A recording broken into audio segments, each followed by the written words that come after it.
Hey, it's Joe Mullings, and we're in another episode of Untitled and Unfiltered. I promised my team I wasn't going to, actually I dissed it. Last week they asked me, hey, are you going to cover something on the coronavirus? I said, no, I'm not going to cover the coronavirus. I can't get outside my swim lane. I'm not an epidemiologist, or I have no insight as to, well, I probably have more than most people because I work in the healthcare industry, but I don't have any guidance, and I don't know anybody who can predict what's going to happen with this coronavirus. What I do know, though, is I like what Italy's doing. I like what China's doing now, or proposed doing. I like what Israel did. You know what they did? They shut all their borders. People thought they were crazy. But they shut the borders because they're doing what you do when you have a runaway fire running through a field or running up a mountainside. What you do is you have a deliberate burn, so you no longer give the fire any fuel to burn, and then you can at least demark it so it can't just keep running wild. And that's really, in essence, what those countries did. They were brave enough to do that, and it's highly likely they're going to come out of that a lot earlier. And coming out of a catastrophe earlier is my really easy way to sort of slide out of the coronavirus subject and into how these events scare the bejesus out of people when in essence you have options as you go through. And I don't want to minimize, the deaths that have occurred and the sickness that has occurred with coronavirus. But what I want to look at here is patterns that come out when you have these devastating events occur. And I personally believe that this coronavirus is a savior to a bigger crash that we were going to have and we were due to have. You've got the cycles that come through. You had the big one in '87 on Black Monday. You had the big one in 2000. You had another one in 2008. Now, fundamentally, what was interesting about those is all of those, there were really underlying financial fundamentals that made everything go sideways. You had overinvestment in .com in 2000. You had the mortgage debacle and the other contributors there in 2008. But what we've got here now, and we've had a 13-year run for the most part on financial side of things. I mean, the market's done really well, and in general, all businesses have. And I think we were poised for an enormous crash beyond what we've seen before. And I think this coronavirus, in retrospect, although we might never find out because the crash is not going to occur in the way that it potentially did in the past, this coronavirus hit a pause button, but the fundamentals in general in our world are pretty solid. I think what it did was put a pause on this whole over-indexing towards China being this amazing power, and our economies around the world kowtowing to that market and putting their manufacturing there without thinking there was ever going to be sort of a call on it. I also think that we can't go all in on a market just because the numbers make sense. I think you've got to look at sort of spreading your risk out and look at opportunities to maybe pay a little more in either your costs or your time or not have the profits that you need at a certain point in time when you go all in. Because, I mean, a large part of this is because one of the largest economies in the world had a black swan show up, and it shared that black swan with the rest of the world. I mean, that's really what happened. And it wasn't financial fundamentals that drove this one.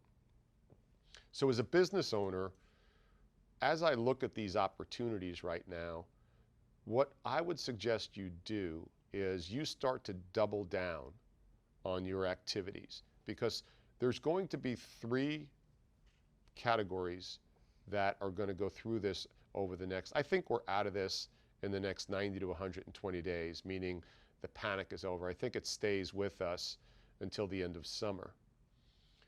But I think over the next 90, 120 days, you're going to have one group of people who are just going to be frozen shit solid and be having that 1,000-yard stare and have no idea what to do, and are going to let the events determine what occurred to them.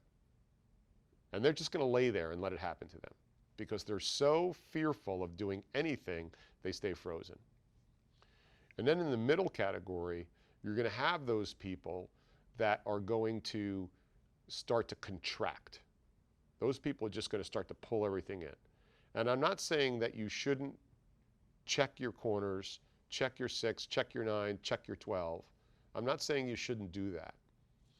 But what I'm recommending is you don't contract too quickly, because this thing's going to come out, and it's going to come out with a suppressed economy and a suppressed sort of business opportunity that has not been sort of put on its heels because of the economic fundamentals were poor.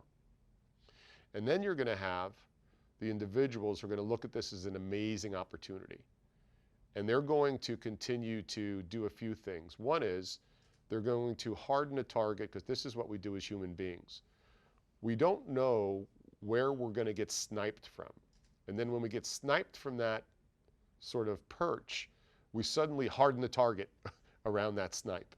And that snipe was always there, but all of a sudden now we put all our resources and sometimes over-index towards that. Sort of like we did when those massive pieces of shit flew those planes into the Twin Towers.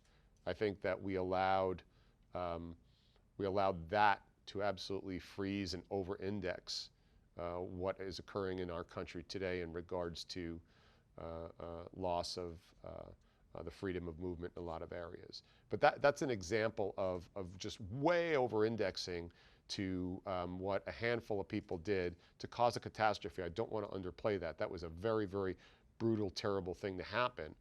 What I am saying, though, is let's not over-index and harden a target on something like that in this situation again. You've got to check your 6, check your 9, like I said, check your 12. But what you've got to do also is look for the opportunities in the gaps here. So business opportunities are going to come out. Opportunities to hire people are going to come out that you might not have had access before. New markets are going to emerge. Just think about this. Start reverse engineering that. One of the businesses that I'm in is, I'm going to do it really simple. They sell medical equipment into hospitals. But what they also do is do something called clinical trials into hospitals. And now what hospitals have done right now is shut down any individuals that are not critical to mission to walk in and out of those doors, because the people in those hospitals are all compromised as it is, right? They're sick. And so therefore, we don't know who's a carrier, who's not, or what they're carrying has something on it or not. So we're shutting those down. I have other clients right now who have products that are allowing to have you a telepresence. So you can be in the OR, you can be in the hospital, you can be in the nurse's station. And think of it like a FaceTime, but in a technology that protects you and anonymizes your data, because we have something called electronic health records. And I'm getting a little deep here, but stay with me. But now I can guarantee you that, and oh, here, let me give you another example. Did you know that the Zoom servers are crashing like crazy over the last couple days, because people are now conducting their business over Zoom, a video conferencing platform? And so I believe we're going to come out of this changed, and there's going to be tremendous business opportunities in here. And I think this is ultimately going to help us sort of streamline workflow moving forward based on technology, because we are now being forced to give up face-to-face. And we're going to realize that working at home might not be that bad. We're going to realize that telepresence may not be that bad, because it was forced to have us have that controlled burn, right, to keep that space between people so this thing was not transmitted any further. So this controlled burn that we've gone through is going to broaden and create business categories that I believe revolve around tech, and in particular, as an example, that telepresence in our lives everywhere we go. Look, the Purell is going to come back on the counters, and the mask is going to come back on the counters, and those were a blip. And you're going to get, your stock pop on that on 3M and some of the others. But those aren't going to fundamentally change the way we behave. And I believe that we're going to see a major change in the use of technology on the telepresence side. So that's just a single example that I want you to look at when you go into these situations, when you go into these tough moments that you can decide to freeze, contract, or expand. I really want you to start looking at this. Pause for a second. Don't fall into the fear bucket, because all fear is false evidence appearing real. That's what fear is to you. You are never afraid when you're in the middle of so if you're in a car, if you've ever been in a car crash, let me give an example. If you've ever been in a car crash, in the crash yourself, you're never afraid because you're in the middle of the shitstorm. But if you're worried about crashing, you have fear about worrying about crashing. And invariably what we do is we whip ourselves up as humans and start to give ourselves a forward-looking story. And oftentimes that forward-looking story has a negative association with it, unless of course you bought a lottery ticket. Nobody buys a lottery ticket thinking they're going to fucking lose. But for the most part, we come up with this fear because we're already projecting out that something bad's going to happen, and then we freeze up on it. What if you lived your life without really ever allowing fear to get legs on it, or when you do feel the fear come on, you're able to short circuit that? There are people who live in fear for years at a time.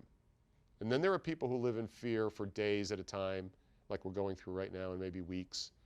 And then there are people who live at fear in minutes. And then when you become really good at managing it and realizing it's nothing but a bullshit story you're telling yourself on something that hasn't happened yet you're projecting out an occurrence and an endpoint that does not have to be true. I got taught this by Tony Blauer decades ago about managing fear, because that false expectation appearing real, now the second that I get that little, and I don't even get it that much anymore, but that, because I always tell you I have a malfunctioning amygdala, and your amygdala is where you process and tell these stories of fear in your head. But once you realize you're sitting in that fear loop, you are able to shake yourself on the shoulder and go, wait a second, I'm not going to sit here because it's not serving me well, and I'm not going to make good decisions from here, because we rarely make good decisions from that fear loop. You need to get yourself out of that and reprocess that, and now put in that place an empowering movement. So as we go through this, I came into this on the coronavirus, and I referred back to, again, 87, 2000, 2008, and where we are right now. As you sit through this coronavirus, use this as a proxy for managing fear. Look around you at all the insane, we need the burn. We need to distance each other from each other for this, 30 days, 60 days. It's a very, very good move. That is not an operation out of fear. That's clinical evidence that's proved out over time that when you distance humans from themselves, you can start to take the legs out from these pandemics. Look at the history of the 1918 pandemic, by the way. And so that's not fear. That's real good clinical evidence to make a decision on something. But all the other horse shit going on right now about how you can catch it, or how you keep your child out of it, or how you keep yourself out of it, is actually causing you to be that person who's got that 1,000-yard stare, or you freeze. You can take the data on what the threat is and then be proactive, jump through that fear cycle really quick, and now become tactical on what your solution would be, and thereby grow your business. So that's about as far and as deep I'm going to go on this corona bullshit. We need to take it super serious, but I'm just going to counsel you not to get pulled into it from a fear perspective, but look for the opportunities that are occurring over the next 60 to 90 days that others are tucking their tail or going fetal or putting their thumb in their mouth. This is Joe Mullings, and I, once again, am untitled and unfiltered. Be well.